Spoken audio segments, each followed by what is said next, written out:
Rádio Rio de Janeiro, a emissora da Fraternidade, passa a apresentar Luz na Penumbra, programa que leva ao seu coração a mensagem da doutrina espírita.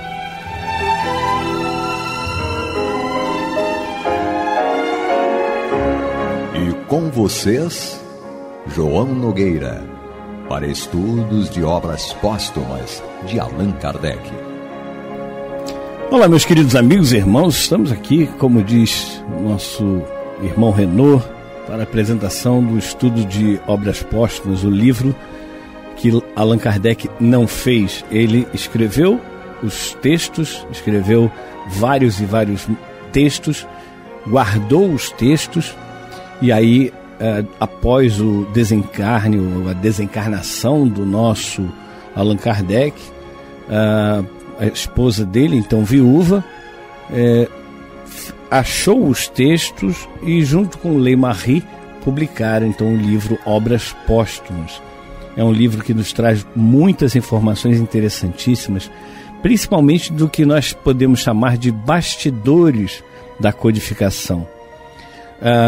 Nós estamos estudando o capítulo Constituição do Espiritismo, lá já no final do livro Obras Póstumas. Estamos ali quase terminando o parágrafo 7º, que é os Estatutos Constitutivos. Então vamos ler esse parágrafo, começando esse novo parágrafo. Diz o seguinte: nenhum movimento apreciável das ideias se esboça em período menor do que 1/4 de século. De 25 em 25 anos, pois, é que a constituição orgânica do Espiritismo será submetida à revisão. Sem ser demasiado longo, esse lapso de tempo é suficiente a permitir se apreciem as necessidades novas e não se causem perturbações por efeito de modificações muito frequentes. Bom, nós temos que entender que a cada momento em que nós nos encontramos no tempo, é um momento diferente, em que as coisas ocorrem de maneira diferente. O tempo com que ocorriam as modificações àquela época de Kardec era um tempo considerável, muito maior do que, para as mudanças, do que o tempo que nós estamos vivendo hoje. Hoje, algo que é novo, agora, daqui a, uma semana, um mês, um ano, já não será mais, já terão muitas outras coisas entrado no lugar.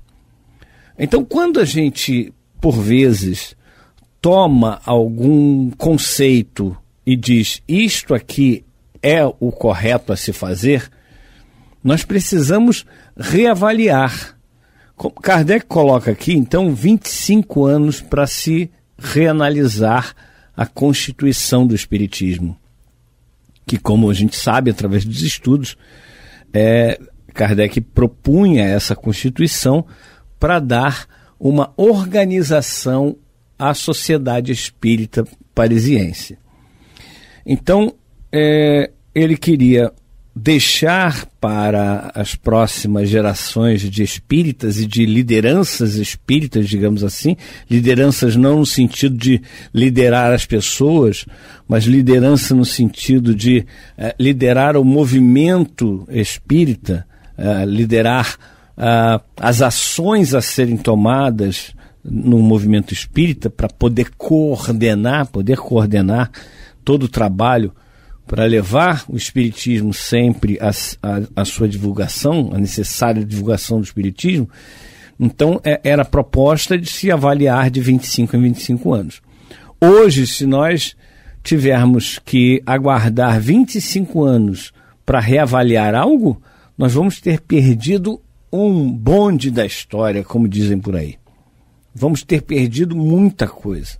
Porque, como disse, hoje é muito mais dinâmico do que era a época de Kardec. Hoje as coisas acontecem de uma forma muito rápida.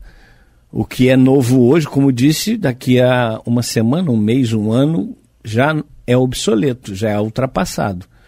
Então temos que ficar antenados, temos que ficar abertos, sim, a coisas novas, a necessidades novas. Então hoje, quem poderia imaginar que a maioria dos centros espíritas precisariam buscar a internet para divulgar o espiritismo? Quem imaginaria 2 anos atrás que isso pudesse acontecer? 2, 3 anos, né? Não se imaginava isso. As pessoas estavam querendo, sim, ir para a internet, porque a internet é um canal maravilhoso e tal, mas se tornou imprescindível depois da pandemia. Se tornou fundamental. Não há como hoje viver sem internet, porque senão a gente está arriscado deixar de ter os meios de comunicação. E isso não é apenas a Rádio Rio de Janeiro, são todos os meios de comunicação que precisam se adequar. Nós mudamos o site da rádio, passou a ser Rádio Rio de Janeiro .digital, exatamente pensando nisso, pensando nessa velocidade com que a coisa acontece, com que as mudanças ocorrem. Então, mais uma vez, o que é novo hoje, amanhã já será ultrapassado. Bom, nós vamos dar continuidade à leitura do texto, que Kardec diz o seguinte: contudo, como nos primeiros anos é que se verificará o maior trabalho de elaboração, é que o movimento a operar-se nessa ocasião pode fazer surjam necessidades imprevistas, até que a sociedade haja firmado seus passos, e é que importa se aproveitem sem grande demora as lições da experiência, mais aproximadas serão as épocas de revisão. Olha, Kardec já prevendo isso, porém sempre determinadas previamente até ao fim do século atual, que era o século XIX. No intervalo dos 30 primeiros anos, a Constituição se terá completado e retificado suficientemente para gozar de relativa estabilidade. Então é que, sem inconvenientes, poderão começar os períodos de 25 anos. Desta maneira, a obra individual primitiva que abrirá o caminho se tornará obra coletiva de todos os interessados, com as vantagens inerentes a esses 2 modos, sem os seus inconvenientes.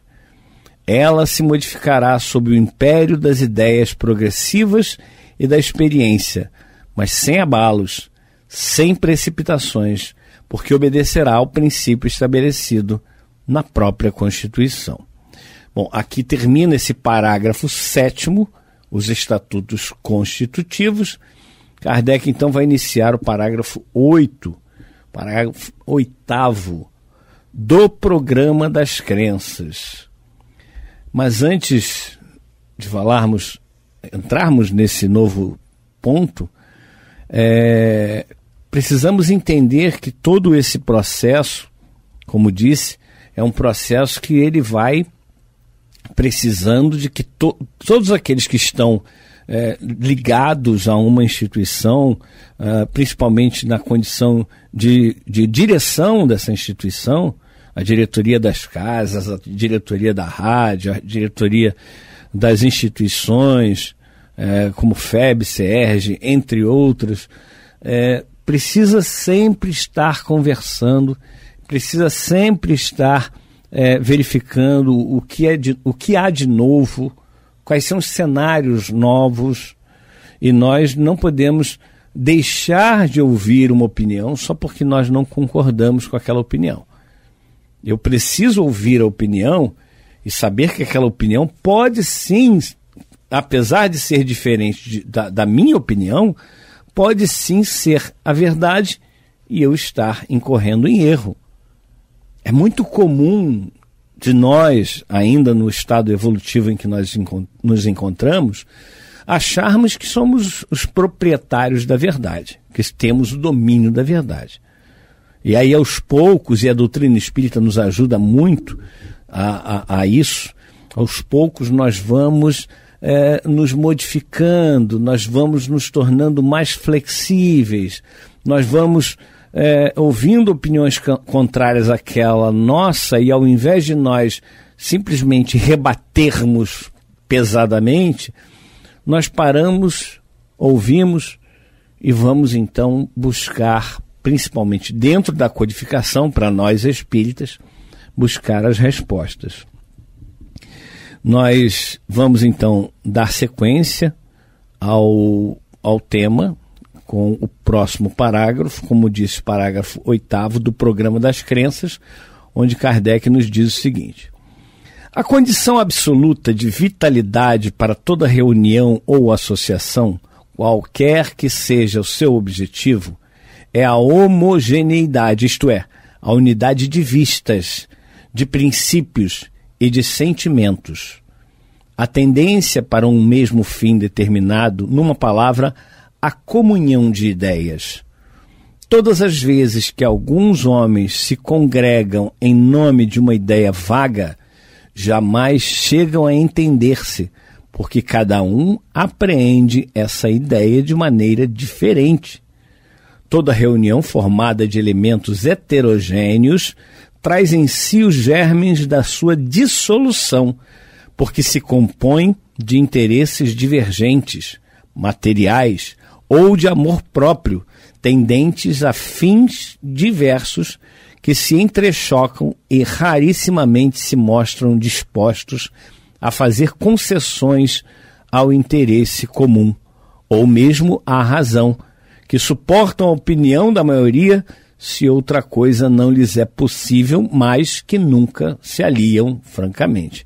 Bom, nós falamos exatamente sobre isso, mas quero dizer para vocês que vocês estão ligadinhos na Rádio Rio de Janeiro, em 1400 kHz, ou então através da internet, seja no site da rádio, que é radioriodejaneiro.digital, seja pelo YouTube, que depois é colocado o programa no YouTube, então vocês têm acesso através da internet. E também no site tem lá programação, programas, e tem Luz na Penumbra. Vocês podem encontrar todos os estudos que são levados ao ar de segunda a sexta, das 21 às 21h55. Sempre 2 programas diários, 2 estudos diferentes diários. O programa de hoje, que nós estudamos o livro Obras Póstumas, todas as quartas às 21 horas, com reprises às 3 e às 6 horas da manhã de quinta-feira. Nós estamos estudando Constituição, o capítulo Constituição do Espiritismo, parágrafo 7º, começamos os estatutos constitutivos e agora demos início ao parágrafo 8º do Programa das Crenças. Bom, nós falávamos antes que a questão da verdade ela é uma questão muito sensível, digamos assim. Por quê? Nós fomos, ao longo de séculos e séculos, bombardeados de informações. Hoje, as informações nos chegam de forma absurda. São muitas informações ao mesmo tempo. É difícil encontrar num transporte público como metrô, trem, ônibus, pessoas que não estejam com seu celular mexendo ali no WhatsApp, no Facebook, no YouTube, nesses TikToks e quais da vida e por aí vai. Então as informações vão chegando, toda hora nós temos informações pelo celular. Fora aquelas pessoas que pegam o celular e acabam assistindo os jornais, vários jornais que acontecem nas TVs, né? Hoje podemos fazer as assinaturas de TVs, mesmo em canais fechados, e assistimos em qualquer lugar que estamos. E aí você vê nos transportes públicos várias pessoas com o celular na mão. Uma vez eu estava no metrô, aqui no Rio de Janeiro, e numa fila de bancos que deve comportar aí umas 10 pessoas ali naqueles bancos, e todas as 10 estavam com o celular na mão. As pessoas estão com essa febre, né, Luciano? Estão com essa febre. O celular é importantíssimo, uma ferramenta de trabalho maravilhosa, uma ferramenta de informação maravilhosa, mas nós não podemos esquecer que ela também nos vicia. Prende, aprisiona. E, por vezes, a gente vai a um restaurante, por exemplo, e aí vê o casal fazendo as suas refeições ou qualquer outra coisa, né? Lá no restaurante, com a sua bebida, enfim. E ao invés de estarem conversando, né? Estão cada um no seu celular, vendo as coisas, sei lá o que, né? Vendo mensagem do WhatsApp, etc. e tal. Então, é uma coisa assim que você percebe e muita gente fala assim, agora é a moda, é isso aí, a gente tem que fazer assim mesmo, tem que ser desse jeito. E aí eu digo assim, olha, nós podemos nos controlar, nós podemos nos educar para ter um momento em que nós pegamos o celular. Eu, por exemplo, eu tenho 2 celulares porque eu trabalho com os celulares. Um é mais voltado para as coisas da doutrina espírita, né? A rádio, o Caminho do Senhor e etc. O outro é mais voltado, mas todos os 2 funcionam para as 2 coisas, mas o outro é mais voltado para a questão do trabalho. Eu trabalho com várias empresas, então não tem condições. E no horário de trabalho, certamente eu vou estar com o celular na mão, mexendo no celular, recebendo e-mail, recebendo telefonema de um cliente ou de uma pessoa que trabalha comigo, enfim, isso acontece. Mas você imagina numa hora de lazer, em que as pessoas podem parar e conversar, estarem ali, cada um com o seu celular na mão, às vezes um grupo grande, todos com o celular na mão e não estão conversando. É incrível isso, né? Mas, enfim, esse é o momento que nos chegam informações variadas e nos chegam várias informações e a gente precisa analisar cada uma das informações. A gente não vai conseguir analisar tudo. Eu recebo inúmeras mensagens o dia inteiro. Qual é a prioridade? Claro, a prioridade minha durante o expediente de trabalho é do trabalho. Mas a minha prioridade maior é para as coisas espirituais. Hoje eu faço questão de que sejam as questões espirituais mais importantes da minha vida. Porque a gente percebe que o trabalho, eu posso fazer bem o trabalho, posso ganhar os recursos financeiros necessários ao pagamento dos boletos, como dizem, né? E ter uma vida confortável, dar uma vida confortável para minha família, etc. Mas eu sou um espírito. E como espírito eu preciso agir de forma a cultivar coisas boas para o espírito. Enquanto nós estamos lidando com as questões espirituais, fazendo estudos, conversando com outra pessoa a respeito de um ponto de estudo, nós estamos exercitando esse nosso lado espiritual, esse nosso lado moral. Estamos sendo chamados à atenção pela espiritualidade de pontos da nossa vida, dos nossos pensamentos, da nossa forma de ser, para nos melhorarmos, para que nós possamos evoluir. Então precisamos ficar atentos a essa questão. Por isso que a prioridade, só existe uma prioridade, as pessoas confundem muito as minhas prioridades, não existem minhas prioridades, não existe mais de uma prioridade. Se você tiver 2 prioridades, uma delas não é prioridade. É uma prioridade na vida. As outras coisas são coisas importantes que eu preciso fazer. Mas prioridade é uma só. Então, vamos pensar nisso. Continuando o texto, diz aqui Allan Kardec: assim foi sempre, até ao advento do Espiritismo, formado gradativamente, como todas as ciências, em consequência de observações sucessivas, sua aceitação tem ganho pouco a pouco maior amplitude. o qualificativo de espírita, aplicado sucessivamente a todos os graus de crença, comporta uma infinidade de matizes, desde o da simples crença nas manifestações até as mais altas deduções morais e filosóficas. Desde aquele que, detendo-se na superfície, não vê nas manifestações mais do que um passatempo, até aquele que procura a concordância dos seus princípios com as leis universais e a aplicação dos mesmos princípios aos interesses gerais da humanidade. Enfim, desde aquele que não vê nas manifestações segundo um meio de exploração em proveito próprio, até o que aure delas elementos para seu próprio melhoramento moral. Então, Kardec faz aqui um alerta de que é preciso que o grupo seja um grupo homogêneo.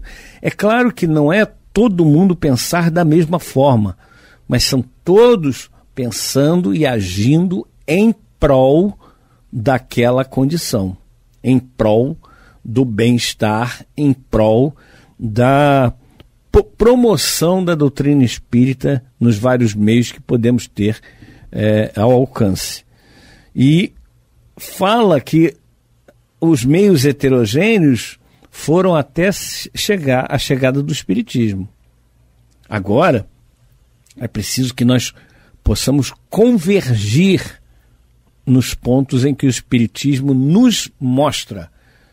Não é para apenas manifestações. Tem gente que vai nos centros espíritas que fazem, eu sou contra, eu, João, sou contra, mas centros que fazem a mediunização aberta, faz as manifestações abertas ao público. Eu acho que tem que ser reservado ao grupo que já tem uma preparação, já tem estudos, já conhece, já não vai lá por curiosidade, porque isso é uma coisa ruim, negativa. A curiosidade não é boa, ela é boa num primeiro momento, mas depois ela deixa de ser boa, porque você só vai por curiosidade e tem que ir no intuito de querer aprender para poder ajudar outros seres, sejam encarnados ou desencarnados.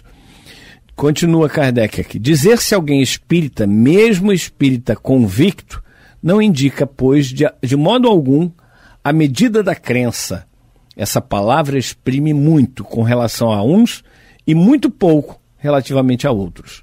Uma assembleia para a qual se convocassem todos os que se dizem espíritas apresentaria uma amálgama de opiniões diferentes, que não poderiam assimilar-se reciprocamente e nada de sério chegaria a realizar, sem falar dos interessados a suscitarem no seu seio as discussões a que ela abrisse ensejo. Bom, com esse finalzinho nós vamos terminando o programa de hoje, agradecendo a paciência e o carinho de cada um de vocês, convidando para o próximo programa e convidando também para permanecerem ligadinhos na Rádio Rio de Janeiro, no programa Luz na Penumbra, pois vem aí o estudo do Evangelho segundo o Espiritismo com o nosso Antônio de Pádua. Então, até uma próxima oportunidade, se Deus assim permitir. Você está ouvindo o programa Luz na Penumbra.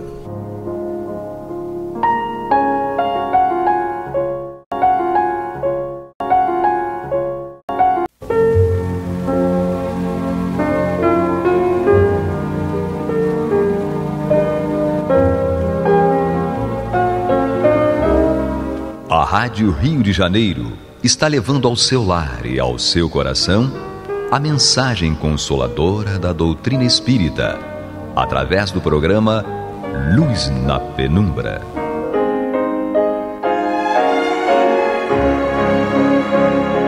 E com vocês, Antônio de Pádua Barbosa, para comentar o Evangelho segundo o Espiritismo da obra codificada por Allan Kardec. Olá, meus amigos. Mais uma vez estamos aqui para continuar o programa Luz na Penumbra, programa no qual nós tecemos comentários a respeito do livro O Evangelho segundo o Espiritismo, obra de Allan Kardec. Estamos aqui em seu capítulo 11, Amar o Próximo como a si mesmo. E vamos hoje dar início ao estudo do seu item 5 e possivelmente, se der tempo, também estudaremos o item 6. Esses itens têm como subtítulo Dai a César o que é de César. Todos nós sabemos que isso é uma passagem muito conhecida de Jesus e até nós nos referimos a ela muitas vezes nas coisas aqui do dia a dia, né? Então é uma coisa que virou para o nosso costume, como coisas da nossa cultura, da nossa linguagem. Então Kardec, primeiramente, no item 5, traz para nós a passagem narrada por Mateus e por Marcos. Depois ele vai fazer o comentário no item subsequente, item 6 e item 7, exatamente. Então vamos ver aqui o que diz essa passagem. Os fariseus, tendo se retirado, entenderam-se entre si para comprometê-lo com as próprias palavras.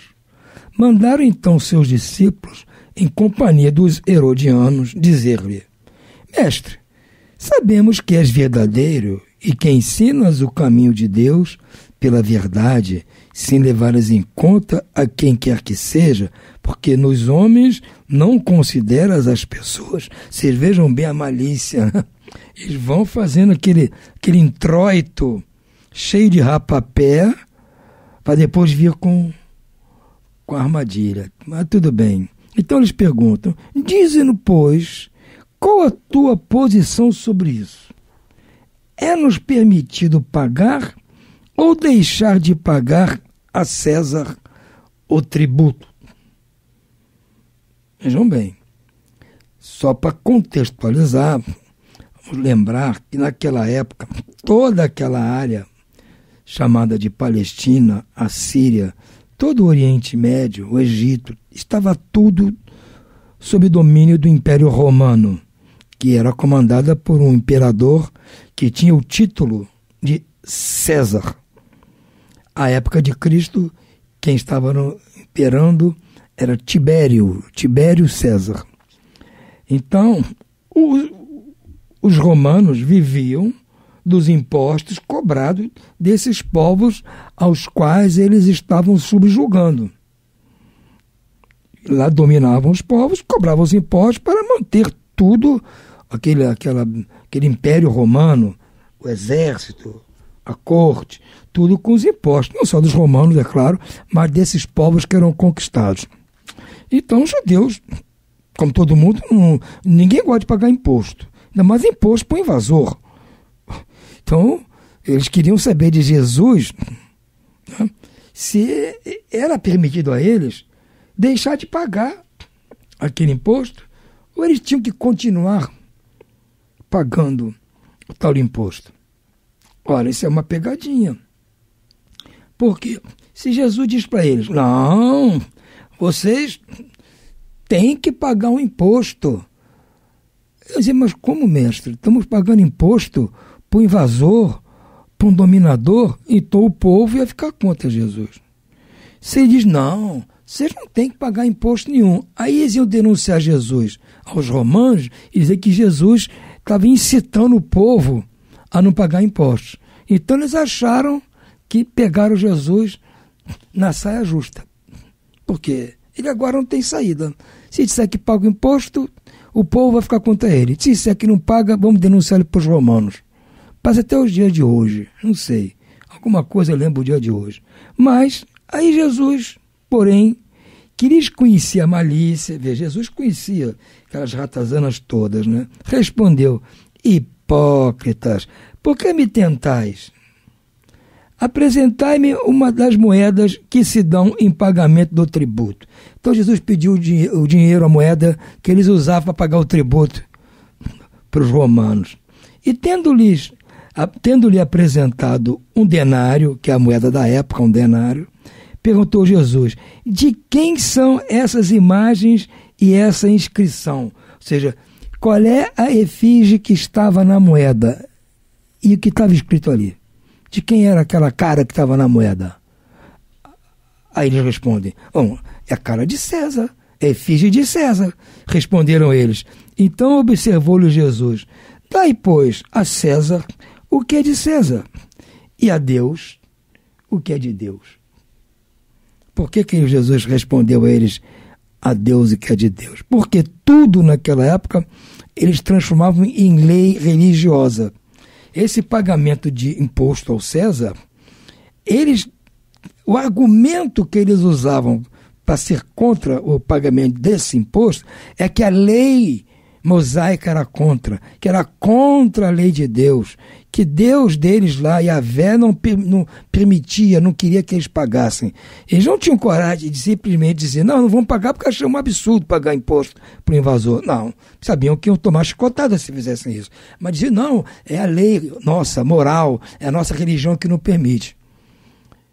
Então Jesus disse: não, tudo bem, se está na moeda a cara do César, e é para pagar o imposto de quem? Do César, então dê a César o que é dele. Essa moeda é dele e paga o imposto dele. Agora a Deus dê o que é de Deus, que com certeza não é moeda de imposto. Eles iam pagar a Deus algum imposto? Ou esse imposto que deixasse de pagar ia ser para o bolso deles? Então, eles é que passaram a ficar de saia justa. Ouvindo-os falar dessa maneira, admiraram-se eles da sua resposta e, deixando, se retiraram. Então, foram à luta porque eles é que ficaram de saia justa com essa resposta de Jesus. Porque realmente, qual é o sentido básico aqui dessa história que até nos dias de hoje acontece? Essa mistura das coisas das religiões com as coisas da vida comum, da vida da sociedade administrativa. Que a sociedade tem sua vida, sem querer ser redundante, social, relação entre as pessoas. Tem a vida religiosa, que aí é individual, mas pode se tornar coletivo se as pessoas resolverem praticar sua religião em conjunto. E tem as coisas administrativas, que é como administrar a sociedade. Para isso ela delega a algumas pessoas que formam um governo para administrar. Agora, tem pessoas que misturam tudo, as coisas da religião com as suas coisas pessoais, com as coisas da administração do governo. Faz um pacotão só e fica justificando uma atitude que tem, vamos dizer assim, com relação à vida do cotidiano, há uma obrigação religiosa. Com relação a administrar o país, com relação às coisas religiosas. Com a própria religião, com as coisas do governo, com as coisas pessoais. Fazem uma mixórdia. Até hoje é assim. Usa a religião como desculpa para deixar de fazer ou fazer alguma coisa. Mas Jesus foi claro.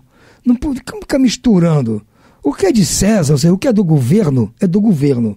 É da administração pública que está sendo paga para administrar a sociedade. As coisas comuns a todos. As minhas coisas pessoais administro eu. As coisas do condomínio onde eu moro administra a empresa contratada para isso, sob orientação do síndico do prédio que foi eleito democraticamente para isso. As coisas da cidade, do estado, da federação, administram aqueles que foram excluídos para isso, que são trocados de tempos em tempos. Nós temos o direito de tirar quando não gostamos. Agora, não posso misturar as coisas da religião com isso. Tem como, não tem nada a ver uma coisa com a outra.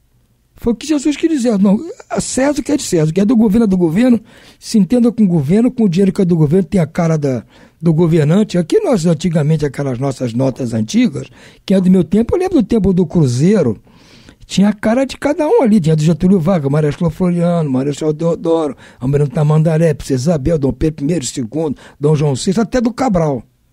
As notas eram assim. Agora não, é um bicho, é a onça, é o peixe, é a garça. Tudo bem. Foi melhor até botar os bichos do que botar a cara de gente ali. Mas na época do César já era assim, botava a cara do César da hora. Quando o Tibério fosse embora, iam botar a cara do próximo. Com certeza. Então é coisa do governo, coisa de administração. Não gostou, vai reclamar com o governo. Agora não pode misturar religião com isso. Misturar Deus com isso. As coisas de Deus são de Deus. E a moeda que Deus aceita são as nossas virtudes, é o nosso comportamento. É a maneira como nós nos tratamos uns aos outros, como estudamos no último programa, com a fraternidade, com o amor, a dedicação que nos tratamos uns aos outros. Essa é a moeda que Deus aceita. Não aceita a moeda com a efígie de ninguém. Vamos ver aqui o que Kardec nos traz aqui. A questão proposta a Jesus era motivada pela circunstância de que os judeus, abominando o tributo que os romanos lhe impunham, haviam feito do pagamento desse tributo uma questão religiosa. É aquilo que eu estava dizendo. Eles ir contra o pagamento de imposto, o que é justo, ninguém tem que ser a favor de pagar imposto. Paga porque é necessário, mas por gosto acho que ninguém paga. Mas não pode dizer que não paga porque é contra a religião. Numeroso partido se fundara contra o imposto. Olha só, virou política mesmo. O pagamento do tributo, portanto, era para eles uma questão de irritante atualidade, sem o que nenhum sentido teria a pergunta feita a Jesus. É-nos lícito pagar ou deixar de pagar o tributo? Havia nessa pergunta uma armadilha, porque, conforme a resposta dada por Jesus, os fariseus esperavam excitar contra ele a autoridade romana ou os judeus dissidentes, o povo quer ficar contra Jesus. Ele diz, não, tem que pagar mesmo. Mas Jesus, que lhes conhecia a malícia, contornou a dificuldade, dando-lhes uma lição de justiça ao dizer que a cada um seja dado o que lhe é devido. Então, a César deve-se o imposto para a administração das coisas do mundo. A Deus deve-se o tributo a Deus. Naquela época se fazia ofertas, sacrifícios. Mas o verdadeiro, tem aqui nesse mesmo livro um item que fala do verdadeiro sacrifício para Deus. O verdadeiro sacrifício para Deus é nós sacrificarmos as nossas imperfeições. Vamos acabar com elas, colocá-las em holocausto para queimar todas as nossas imperfeições, oferecer a Deus o que nós viemos de melhor. Os tesouros amelhados no reino dos céus são as nossas virtudes. É isso que agrada a Deus, que nós aprendemos aqui com Jesus. E não ficar discutindo se é lícito ou não é lícito pagar imposto. Esta sentença, dai a César o que é de César, não deve ser entendida de modo restritivo e absoluto. Como em todos os ensinos de Jesus, trata-se de um princípio geral, resumido sob forma prática e usual, deduzido de uma circunstância particular.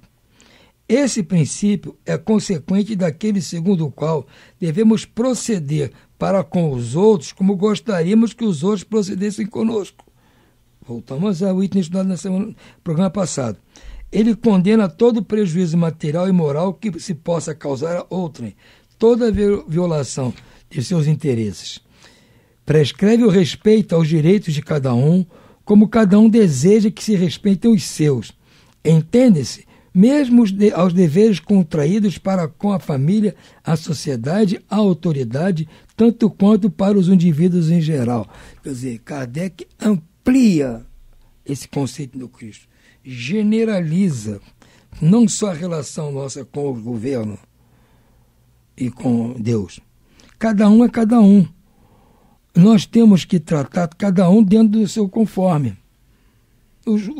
O governo é de um jeito, a sociedade é de outro jeito, a autoridade, a família, cada um se trata do jeito próprio.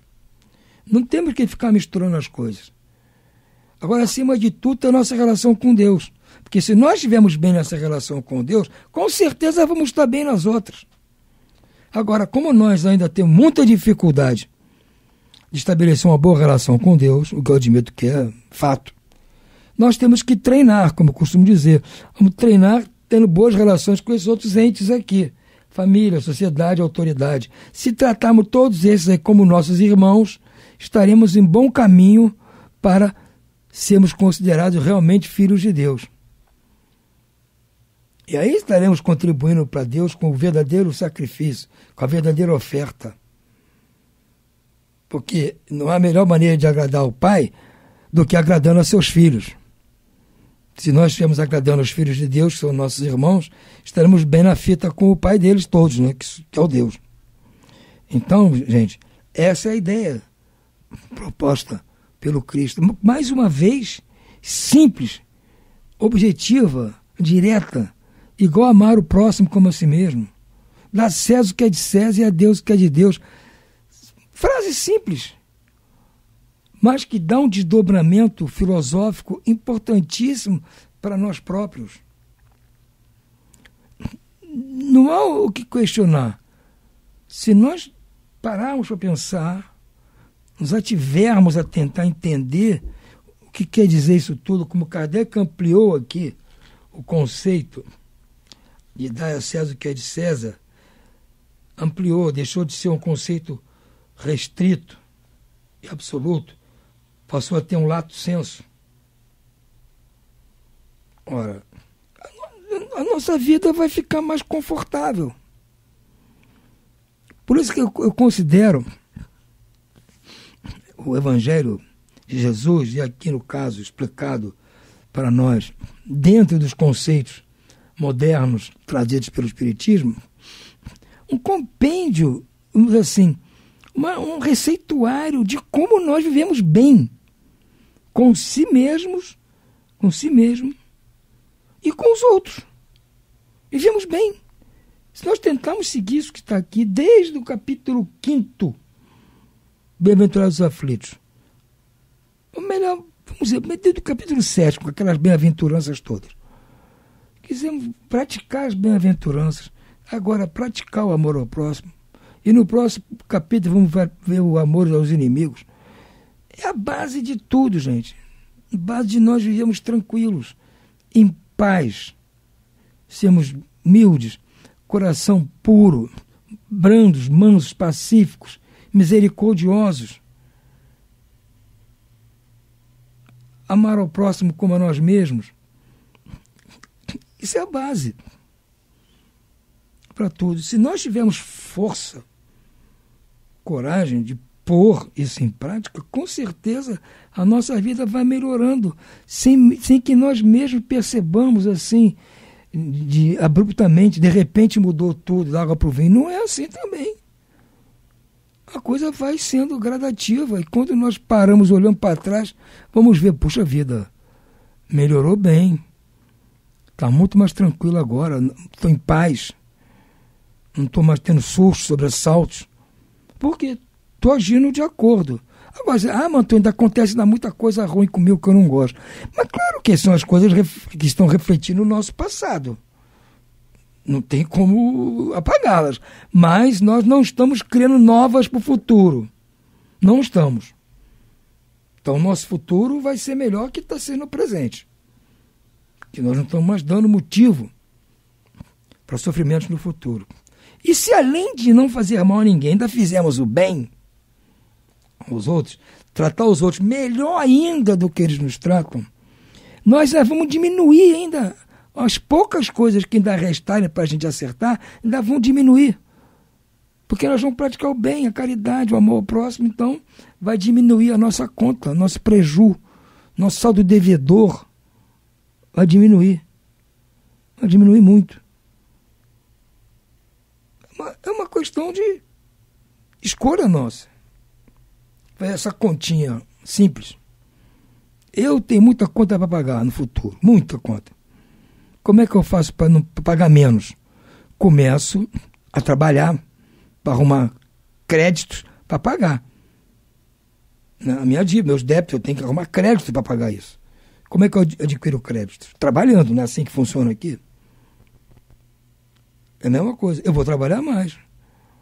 Vou praticar mais a caridade, vou ser mais fraterno, procurar ser melhor que todo mundo. Então eu vou adquirir créditos que vão abonando as minhas dívidas. Aí minhas dívidas vão diminuindo. Não vai ser da noite para o dia, porque eu também não vou me transformar em bonzinho da noite para o dia. Vai ser que ser aos poucos. Então o nosso problema é ir aos poucos. Nós estamos aqui, gente, há milhões de anos. Não vamos querer também mudar tudo da noite para o dia. Entende? Mas temos que começar. Um dia, quanto mais nós demorarmos, a coisa vai complicando, porque nós não paramos de fazer coisa errada. Esse é que é o problema. Se parássemos de fazer coisa errada agora em diante, bom, não vou fazer o bem, não, mas vou parar de fazer coisa errada. Ainda melhorava, mas a gente não para de fazer, né? Então, é bom começar a pensar nisso. Vamos seguir os conselhos de Jesus aqui. Amar o próximo a si mesmo, só fazer o próximo, que gostaríamos que o próximo nos fizéssemos. E dar a César o que é de César e a Deus o que é de Deus. Vamos ficando hoje por aqui. Uma boa noite a todos e muita paz.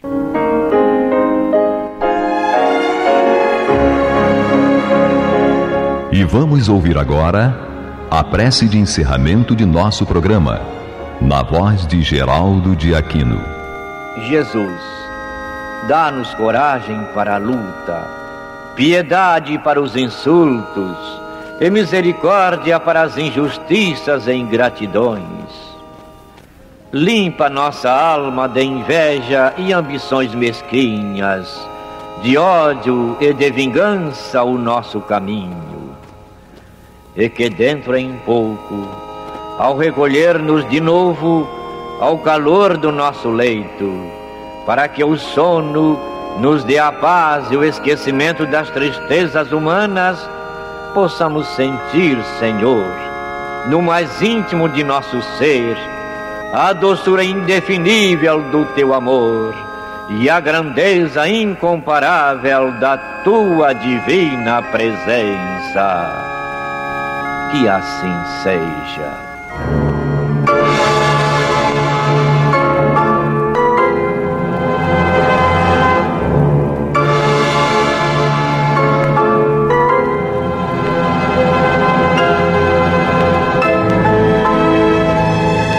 Acabamos de apresentar o programa Luz na Penumbra, que voltará a ser apresentado amanhã às 21 horas nesta emissora.